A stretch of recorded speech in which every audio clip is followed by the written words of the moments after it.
বাংলাদেশের প্রধানমন্ত্রী তারেক রহমান ভারত সফরে গেলে তাকে সম্মানজনক সংবর্ধনা দেওয়া হবে বলে জানিয়েছেন ঢাকায় নিযুক্ত ভারতের হাই কমিশনার দীনেশ ত্রিবেদী।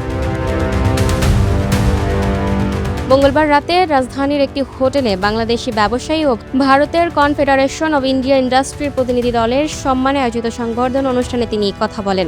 দীনেশ ত্রিবেদী জানান, প্রধানমন্ত্রী তারেক রহমানের সঙ্গে ঢাকায় সাক্ষাতের পর তিনি দিল্লি গিয়ে ভারতের প্রধানমন্ত্রীর সঙ্গে বৈঠক করেছেন। সেখানে বাংলাদেশ ভারত সম্পর্ক আরও এগিয়ে নেওয়ার বিষয়ে আলোচনা হয়েছে। তিনি বলেন, বাংলাদেশে এটি একটি নতুন সময়, যার চালিকা শক্তি তরুণ প্রজন্ম। অতীতের মতো পার্থক্য দূর করে সমতার ভিত্তিতে দুই দেশকে সামনে এগিয়ে যেতে হবে। ভারতীয় হাই কমিশনার আরও বলেন, মত পার্থক্য বা উদ্বেগ থাকা স্বাভাবিক, তবে মুখোমুখি আলোচনার মাধ্যমে এই সমস্যাগুলোর সমাধান সম্ভব। দুদেশের ব্যবসায়িক অংশীদারিত্ব বাড়ানোর উপরও গুরুত্ব দেন তিনি। দীনেশ ত্রিবেদী বলেন, পারস্পরিক বিশ্বাস ও দীর্ঘস্থায়ী অংশীদারত্বের ভিত্তিতে ভারত বাংলাদেশ সম্পর্ক এগিয়ে যাবে এবং এর সুফল দুদেশের সাধারণ মানুষের কাছে পৌঁছাবে।